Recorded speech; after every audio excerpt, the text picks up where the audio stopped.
Hello नमस्ते, I am Deepali Goyal. स्वागत करती हूँ आप सभी का साइंस मैजिक पर। तो स्टूडेंट्स, आज की क्लास में हम पढ़ेंगे ब्रीदिंग के बारे में।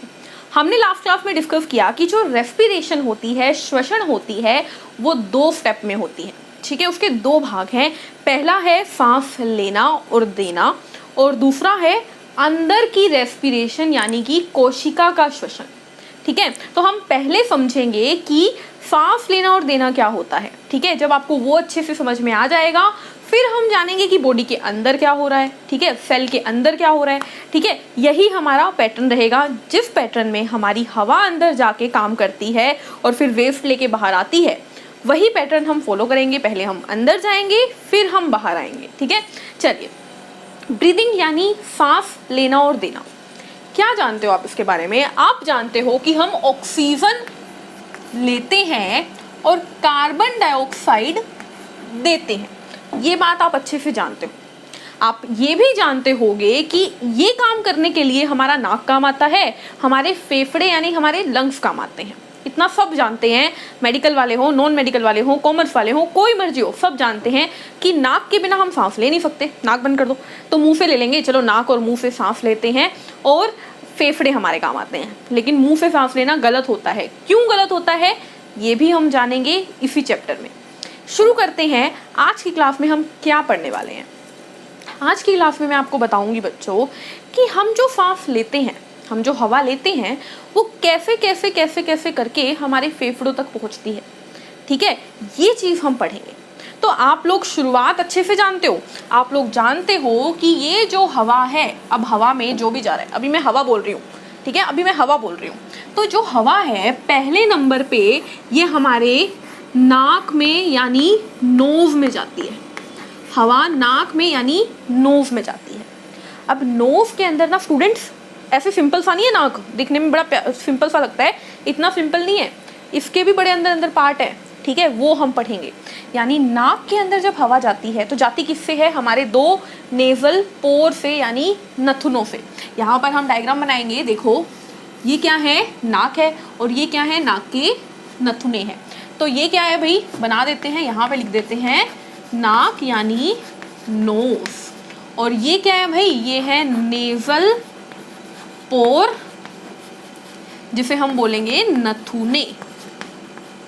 ठीक है, उसके बाद आप जानते हैं कि नाक के अंदर क्या होते हैं? नाक के अंदर नेजल हेयर भी होते हैं भाई, नाक के बाल भी होते हैं। ठीक है, तो पहले तो देखो नाक के बाल।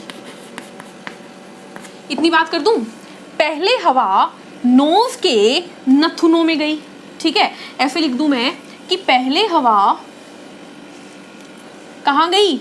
नेजल पोर में गई यानी नथुनों में गई। फिर हवा पहुंचती है कहाँ पर? नेजल हेयर के पास, नाक के बालों के पास।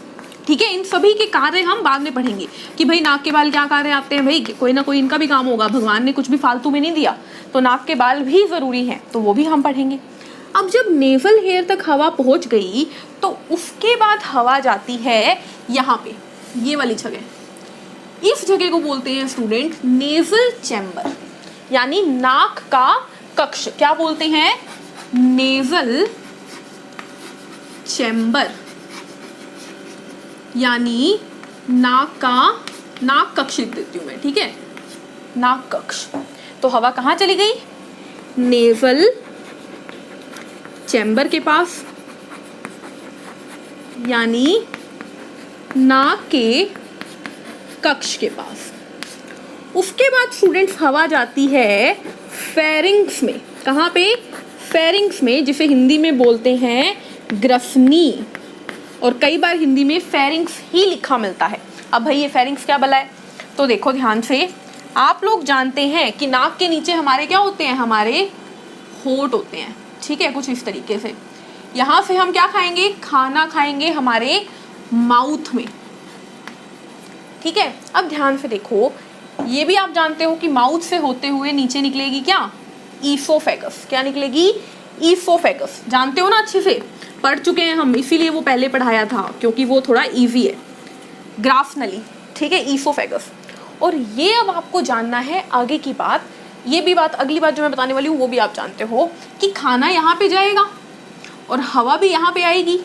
तो ये जो कॉमन रीजन है, ये वाली जो कॉमन जगह है जहाँ पे खाना भी जा रहा है और हवा भी जा रही है, इस जगह को बोलते हैं स्टूडेंट्स फेरिंग्स। ये बात मैं आपको डाइजेस्टिव सिस्टम के दौरान भी बता चुकी हूँ, तो आई होप आप लोगों को याद होगा। तो अब हवा कहाँ पहुँच गई, देखो नथुनों से नेजल हेयर, नेजल कक्ष, तो वहाँ से फेरिंग्स। अब फेरिंग्स के बाद बच्चों क्या आता है, तो यहाँ पर एक खास स्ट्रक्चर आता है कुछ इस तरीके से,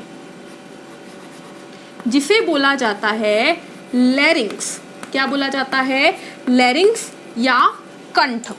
तो हवा कहाँ पहुँच गई है, फेरिंग्स के बाद पहुँच गई है लैरिंग्स यानी कंठ या स्वर यंत्र भी बोलते हैं इसको, ठीक है। इसकी डिटेल भी बाद में करेंगे। जब इसकी डिटेल करेंगे तो हम जानेंगे कि भाई लड़कियों की आवाज़ पतली और लड़कों की आवाज़ भारी क्यों होती है, ठीक है, आगे जानेंगे। अब इस लैरिंग्स से निकलती है नीचे की ओर एक पाइप। इस पाइप को बोलते हैं बच्चों ट्रैकिया। क्या बोलते हैं, ट्रैकिया यानी श्वास नली, श्वास नली यानी विंड पाइप। तो हवा कहाँ चली गई, लैरिंग से चली गई ट्रैकिया में यानी श्वास नली पे। अब इस ट्रैकिया की भी कुछ खास बातें हैं जो कि हम कब देखेंगे, जब इनकी डिटेल जानेंगे। अभी सिर्फ क्या जान रहे हैं, रास्ता, ठीक है। उसके बाद भाई ट्रैकिया के बाद जाता है, देखो ये जो ट्रैकिया है हमारे पास, ये दो हिस्सों में बट जाती है, दो हिस्सों में बट जाती है क्योंकि फेफड़े आएंगे। अब इन दो हिस्सों को क्या बोलते हैं स्टूडेंट्स, इनको बोलते हैं ब्रोनकाई। क्या बोलते हैं, ब्रोनकाई, या इसे कई बार श्वास नलिका भी बोल देते हैं। फिर इन ब्रोनकाई से निकलती है, इसको हटा दूं मैं एक बार, डायग्राम बनाना है क्योंकि, ठीक है, ठीक है, यहाँ पे लिख देती हूँ। इसको बोलते हैं ईसोफेगस और इसको बोलते हैं नेवल हेयर। ब्रोनकाई से निकलती है स्टूडेंट्स बहुत सारी ब्रांचेस, बहुत सारी ब्रांचेस। देखो मैं इतनी बना नहीं पाऊंगी, आप सिर्फ समझ लो बहुत सारी ब्रांचेस निकलती हैं दोनों तरफ, यहाँ पर भी निकलेंगी, ठीक है। तो ब्रोनकाई से निकली बहुत सारी ब्रांचेस, ब्रोनकाई का नाम लिखना भूल गए, ये क्या है, ये एक है ब्रोनकाई। और ये जो ब्रांचेस निकली ये क्या है, इनको बोलते हैं स्टूडेंट्स, ब्रोनकाई से निकली है तो ब्रोनकाई ओल, ठीक है, ब्रोनकाई का छोटा रूप है। तो ब्रोनकाई से हवा कहाँ गई, ब्रोनकाई ओल में, बस खत्म हो गया, मैम कितना जाओगे, है ना। ब्रोनकाई ओल से स्टूडेंट्स हवा जाती है एल्वियोलाई में, वह खास ऑर्गन, वह खास जगह जहाँ पर सारा कार्य होता है। तो हवा कहाँ चली गई, इस एल्वियोलाई में।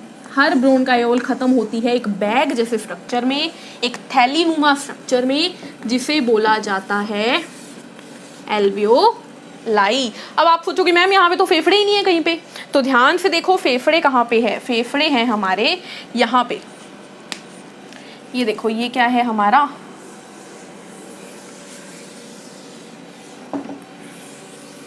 ये है हमारे फेफड़े, ठीक है। तो ये क्या बनाया मैंने, ये मैंने बनाए लंग्स। तो अब आपको समझ में आ रहा है फेफड़े क्या है, फेफड़े एक वो ऑर्गन है जिसके अंदर एल्वियोलाई और ब्रोनकाई है। ये क्या है, ये हैं लंग्स यानी फेफड़े, ठीक है। तो हवा कैसे कैसे मूव कर रही है, पहले गई नथुनों के पास, फिर गई नाक के बाल यानी नेजल हेयर, फिर नेजल चैम्बर यानी नाक का कक्ष, फेरिंग्स यानी ग्रफनी, लैरिंग्स ये रहा यानी ध्वनि यंत्र, ट्रैकिया यानी विंड पाइप श्वास नली, ब्रोनकाई ये दो जो ब्रोनकाई हैं, फिर ब्रोनकाई से निकली ब्रोनकाइयोल और फिर थैलीनुमा स्ट्रक्चर जिसे बोलते हैं एल्वियोलाई, थैलीनुमा स्ट्रक्चर जिसे बोलते हैं एल्वियोलाई, ठीक है। ये ब्रोनकाइयोल और एल्वियोलाई कहाँ पर है, फेफड़ों के अंदर। अब अगली चीज सुनिए कि कौन इन सब की मदद करता है श्वसन करने में, तो आपको याद रखना है मदद करता है एक खास ऑर्गन जिसका नाम है डायफ्राम, ठीक है, डायाफ्राम बोल देते हैं इसे, डायाफ्राम, कहाँ पे है भाई ये डायाफ्राम, तो इस बोर्ड पे आपको दिखेगा नहीं, तो अगर मैं आपको छोटा सा एक स्ट्रक्चर बनाऊं लंग्स का तो आपको समझ में आएगा। देखो कुछ इस तरीके से मैंने बना दिया है, ठीक है, ये लंग्स बन गए हैं, यहाँ तक हम पहुँच गए हैं। तो डायफ्राम होता है इसके ये जो मैंने बनाया ना, यही है क्या, डायाफ्राम। तो यहाँ पे आपको दिखेगा नहीं। तो डायाफ्राम क्या है, यह है वो मांसपेशियों का बना हुआ हिस्सा है जो कि श्वसन में मदद करता है। तो इस तरीके से स्टूडेंट्स आपको पता लग चुका है कि ब्रीदिंग कैसे कैसे होती है। अब हम मिलेंगे अगली वीडियो में जिसमें हम जानेंगे कि भाई नथुना का क्या काम है, नेवल हेयर का क्या काम है, नेवल चैम्बर में और क्या क्या होता है, ट्रैकिया में कुछ खास बात है या नहीं है। यानी अगली क्लास आपकी रहेगी बहुत सारे क्वेश्चंस वाली। मिलते हैं नेक्स्ट क्लास में, तब तक के लिए चैनल को लाइक कीजिए, शेयर कीजिए, सब्सक्राइब कीजिए। नोट्स के लिए टेलीग्राम चैनल को सब्सक्राइब कीजिए, वहाँ पे आपको नोट्स, टेस्ट, PDF की फॉर्म में मिलेंगे। तब तक चलिए मिलते हैं अगली क्लास में। Take care, thank you, bye bye.